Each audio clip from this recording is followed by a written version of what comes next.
बिस्मिल्लाहिर्रहमानिर्रहीम। अस्सलाम वालेकुम व्यूअर्स, कैसे हैं आप लोग? आई होप ठीक ठाक होंगे, खैरियत से होंगे, मज़े में होंगे। और मेरी दुआ है कि आप लोग जहाँ भी रहें खुश रहें, आबाद रहें। आज एक नई वीडियो के साथ फिर से आपकी खिदमत में हाजिर हैं और आपको अपने चैनल पे वेलकम कहती हूँ। और जो लोग इस चैनल पर नए हैं वो प्लीज़ नीचे सब्सक्राइब को जो है प्रेस कर दें और बेल आइकन को भी जो है वो प्रेस कर दें ताकि मेरी हर आने वाली जो नई वीडियो है वो आप तक पहुँच सके। जज़ाकल्लाह। तो अब चलते हैं अपनी वीडियो की जानिब, क्योंकि वक्त तो हर इंसान का कीमती होता है, मेरा भी कीमती है, आप लोगों का शायद मुझसे भी ज़्यादा कीमती है। तो वक्त को ज़ाया किए बगैर जो है अब चलते हैं अपनी वीडियो की जानिब। देखिए जी, हर वालिदैन जो है अपनी औलाद से मोहब्बत करता है। ये अलग बात है कि औलाद मोहब्बत करे या ना करे।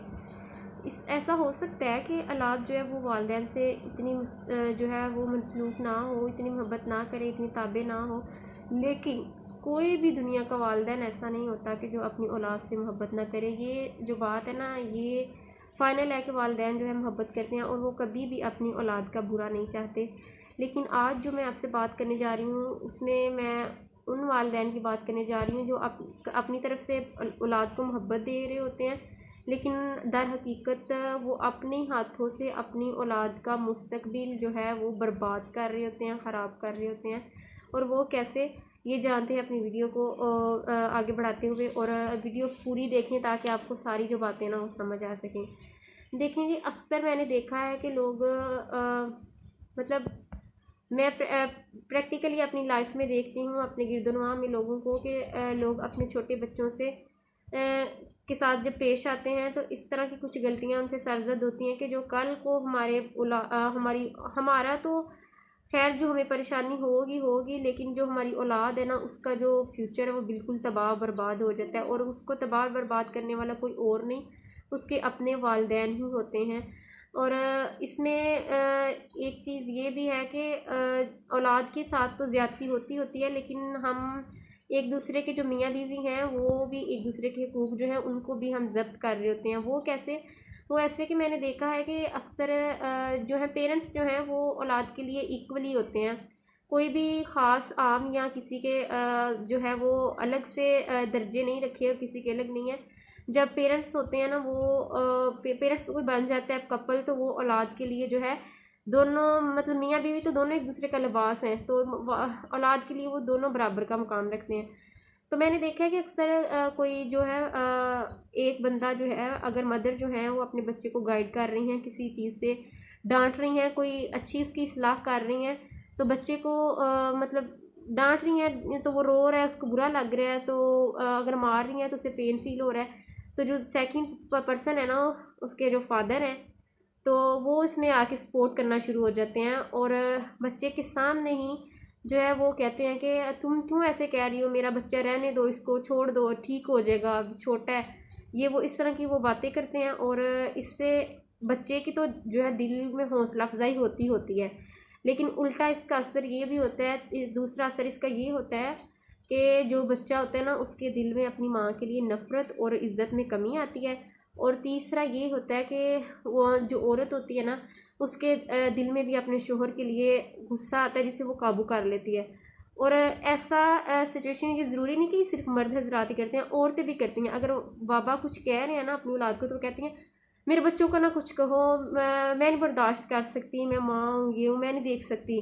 बाबा मार रहे हैं, क्योंकि जब मैंने देखा है बच्चे 10 साल के हो जाते हैं तो हमारे दीन ने भी हुक्म दिया कि नमाज नहीं पढ़ रहे, कुरान मजीद नहीं पढ़ रहे, तो आप इन पे सख्ती करें, चाहे इसके लिए तुम्हें इनको मारना पड़े। तो बाबा मार रहे हैं और बाबा की मार से बच्चों को ज़्यादा असर होता है, माँ की मार से इतना नहीं होता। तो उनकी सारी मेहनत वेस्ट हो जाती है जब माँ आके बीच में उनको इंटरप्ट कर देती है कि आप ऐसे नहीं करें, ये वो। उससे बच्चे की हौसला अफजाई हो रही है, बच्चा बिगड़ है, उसने जो सीखना था वो तो वहीं रह गया, आगे से उसमें और ख़राबियाँ आ गई हैं। ख़राबियाँ कौन सी आई हैं? खराबियाँ आई हैं जी, वो अपने बाबा की अब इज़्ज़त उस तरह से नहीं करेगा जिस तरह से वो डर रहा था। उसके दिल में अब खौफ नहीं रहा कि मुझे बाबा मारेंगे, उसे पता है मुझे मामा बचा लेंगी। तो दूसरी बात ये है कि जो मैंने आपसे करनी थी, बहुत बड़ी हम लोग गलती करते हैं जब हम देखते हैं कि हमारा बच्चा ग्रो कर रहा है। सबसे ज़्यादा जो इंसान अपनी ज़िंदगी में सीखता है ना वो बचपन की ही उम्र होती है, तब एम्प्टी माइंडेड होता है बच्चा और सबसे ज़्यादा गलतियाँ भी तब करता है और सबसे ज़्यादा उसने सीखना, जो उस टाइम उसने सीखना है ना, वो उसकी कब्र तक उसके साथ जाएगा। तो बच्चा जब ग्रो कर रहा है, आपका बच्चा बोलना शुरू हो गया, तो उसकी तरबियत का प्रोसेस जो है वो स्टार्ट हो गया। ठीक है, तो उसे उम्र के लिहाज से जिस जिस चीज़ की ज़रूरत है वो उसे चाहिए। तो आपका जब बच्चा बड़ा हो रहा है, कोई मिस्टेक कर रहा है उम्र से हट के, ठीक है, मिसाल के तौर पे कि बच्ची बड़ी हो रही है, तो उसे माँ को फ़र्ज़ है कि उसे सिखाएं कि अब तुम जो हो ना, तुम बड़ी हो रही हो, तो तुम्हें तुम्हारी हाइट इंक्रीज़ कर रही है, तो इसमें शर्माने और हिचकिचाने वाली बात नहीं होती, इसमें औलाद की तरबियत की बात होती है, और औलाद की तरबियत सबसे ज़रूरी होती है। तो तुम्हें अब पर्दा करना चाहिए, तुम्हें घर में रहना चाहिए, तुम्हें ये जो तुम्हारे कज़न्स वगैरह हैं इनमें नहीं बैठना, तुमने कैसे रहना है, थोड़ा थोड़ा जैसे जिस हिसाब से उसका जहन चल रहा है ना बच्ची का, उस हिसाब से उसको गाइड करें। और जो लड़के हैं उनके फादर या मदर दोनों कर सकते हैं उनको गाइड, कोई एक बंदा करे तो उसको गाइड करें कि ये तुम्हारी एज है, तुम्हारी एज के हिसाब से तुम्हारे लिए ये बेस्ट है।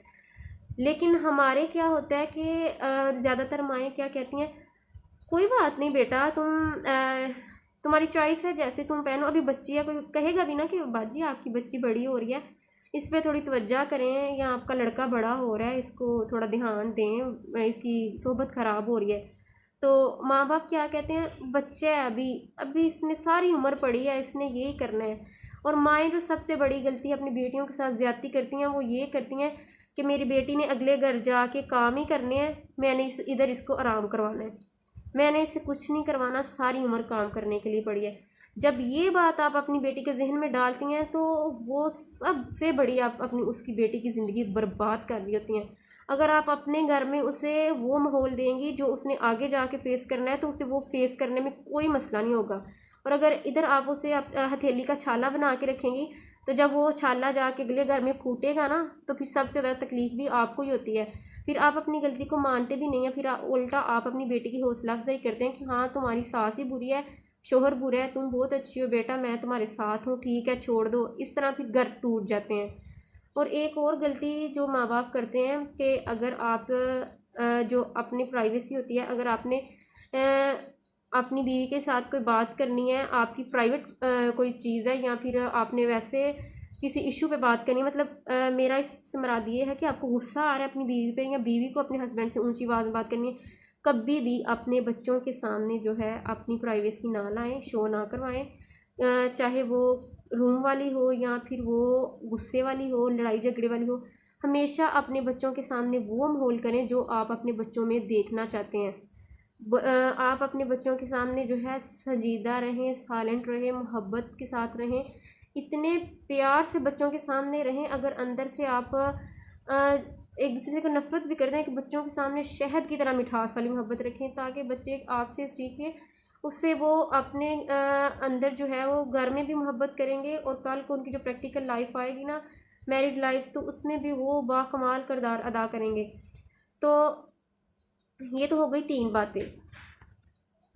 और जो चौथी मैं गलती पे बातें तो बहुत सी हैं, तरबियत में बहुत सी रुकावट है वालिदैन की तरफ से, लेकिन जो मेरे से हो सकती हैं आज मैं वो डिस्कस कर रही हूँ। चौथी बात जो मैं आपसे जो करने जा रही हूँ वो ये है, जो वालिदैन बहुत बड़ी गलती करते हैं। देखें जी, जब बच्चे छोटे होते हैं, बाहर अक्सर ज़ाहिर है जब बच्चे खेल रहे हैं तो बाहर कोई मिसअंडरस्टैंडिंग हो ही जाती है, किसी बच्चे ने किसी को मार दिया है, या किसी ने किसी के साथ मिसबिहेव कर दिया है, तो उससे क्या होता है, बच्चे को तो कुछ इतना ख़ास फ़र्क नहीं पड़ता, माएँ भागती आती हैं, आपस में इतनी इतनी लड़ाइयाँ पहुंच जाती हैं कि एक दूसरे के सर फाड़ दिए होते हैं, और मरने मराने तक जो है वो नौबतें आ जाती हैं, और बच्चे अगले दिन फिर वही जगह, वही खेल है, वही सब है।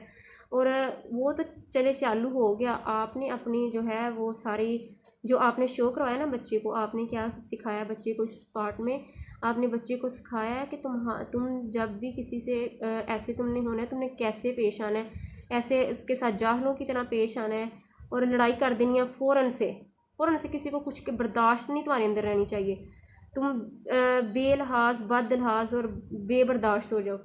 तो अगर दूसरी सूरत में आप अगर आपके बच्चे की साथ ज़्यादती भी हुई है, मतलब आपके बच्चे की गलती नहीं भी है, तो भी अगर आपके बच्चे की गलती है तो आप उसे समझाएं कि बेटा जब गली में खेलते हैं तो किसी के साथ ऐसे बदतमीज़ी नहीं करते, प्यार से रहते हैं, क्योंकि आपने रोज़ खेलना है, ये सिर्फ एक दिन आप खेलने नहीं है। एक दिन भी आए तो आप ऐसा खेलें कि सारी उम्र बंदा आपको याद रखे। तो अगर आपके बेटे की गलती नहीं भी है तो आप उसे कहें कि उसे सब्र की तलकीन करें, उसे समझाएं कि सलाह रहमी से भी काम लिया जा सकता है। आपने कोई बात नहीं, बच्चों में ऐसे हो जाता है, बच्चे को फिर पता होगा कि ऐसे हो जाता है, इतनी कोई इश्यू वाली बात नहीं है। तो ये और फिर जो बच्चे, अगर कोई आपके पास आता है, पांचवी बात ये है कि अगर आपके बच्चे ने कोई गलती कर दी है ना, तो आपके पास कोई बड़ी खातून आ रही हैं, आपकी उम्र की हैं या आपसे ज़्यादा बड़ी हैं, तो आके आपके बच्चे की शिकायत लगा रही हैं ना, आपको पता भी नहीं है कि मेरे बच्चे की गलती है नहीं है, तो आप कहना शुरू करेंगी बाजी थोड़ी हिम्मत किस तरह हुई मेरे बच्चे का नाम लेने दी। ऐसी करती हैं माएँ, तो मेरा बच्चा ऐसे कर ही नहीं सकता, मेरे बच्चे को तो पता ही नहीं है, मेरे बच्चे ने तो ऐसे वैसे ऐसे, जैसे आप बच्चे के अंदर रहती हैं। आपको आपको नहीं पता होता आपने अपने बच्चे को क्या सिखा रही हैं उस वक़्त। वो झूठ बोलना सीख रहा है, बड़ों की बदतमीज़ी करना सीख रहा है, एक ही टाइम में आपकी एक ही अमल से कितनी चीज़ें सीख रहा है। और तीसरी वो जो चीज़ सीख रहा है, वो सीख रहा है कि मैंने कभी अपनी गलती नहीं माननी, गलती करके मैंने उसे कैसे छुपाना है। चौथी ये भी चीज़ वो सीख रहा है कि मैंने गलती करनी है तो उसको मैंने अपने जोश और अपने रोब से जो है दूसरों के ऊपर रोब झाड़ के ना, तो मैंने उसको मनवाना है। तो ये जो सारी बातें हैं ना, ये हमारी औलाद की ज़िंदगी बर्बाद कर रही होती हैं। आप तो अपनी तरफ से बड़ी मोहब्बत कर रही होते हैं कि मेरा बेटा, मेरे होते हुए इसे कोई कुछ क्यों कहे। भाई अगर आपके बच्चे की गलती नहीं भी है ना, तो आप कहें इसकी गलती होगी, इसने कुछ किया होगा। इससे बच्चे में बहुत ज़्यादा अच्छाइयाँ पैदा होती हैं। और जो जो मैंने बातें की हैं उन पर अगर आप अमल करें, उन्हें गौर करें ना, तो आप बहुत हद तक अपनी औलाद की ज़िंदगी बर्बाद कर रहे हैं। ख़ास तौर पे अपनी बेटियों की तरबियत पे बहुत तवज्जो करें। बेटियों को हथेली का छाला बनाने की बजाय उनको अपनी परछाई बनाएं। आप तो उस दौर से गुजर चुकी हैं जिस दौर में उसने जाना है, आप बेहतर समझती हैं। तो जो जब जैसे आपकी बेटी बालिग हो गई है, आपकी बेटी को घर का हर काम आना चाहिए, उसे पता होना चाहिए बलगत क्या होती है, उसे पता होना चाहिए कि पर्दा क्या होता है, और महरम नामहरम हर चीज़ का उसे फ़र्क जो है वो पता होना चाहिए। कल को वो अपने ससुराल जाए तो उसे लगे कि जैसे मैं सदा यहाँ ही रह रही थी, मैं कभी यहाँ से गई ही नहीं, क्योंकि वो आपके पास अमानत होती है। तो आप अगर अपनी बच्ची की तरबियत नहीं ठीक कर रहे ना, तो आप याद रखें आप अमानत में ख़यानत कर रहे हैं। तो अमानत में ख़यानत तो कोई नहीं करना चाहता। तो अगर आपने बच्ची की तरबियत सही, जिसको कहते हैं ना, A1 की है, तो आपने यकीन जाने आपने ना अमानत का हक़ अदा कर दिया। उम्मीद है मेरी आज की वीडियो ना आपको पसंद आई होगी, और अगर कुछ पेरेंट्स को मेरी बातें बुरी लगी हैं तो आई एम सॉरी, लेकिन ये जो है हकीकत है, हकीकत थोड़ी कड़वी होती है, लेकिन आप जो है ना इसे एक्सेप्ट करें। और ये सही मैंने बातें की हैं, इससे बच्चों की बहुत ज़्यादा तरबियत ख़राब होती है। और वालिदैन तो कभी अपनी औलाद का बुरा नहीं करना चाहते, आप भी नहीं करना चाहते।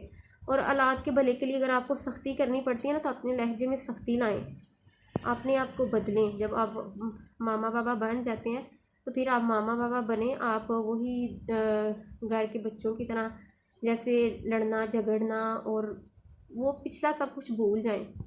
यू आर पेरेंट्स, तो आप पेरेंट्स हैं और कुछ नहीं है, आपको फिर पेरेंट्स ही बनना चाहिए।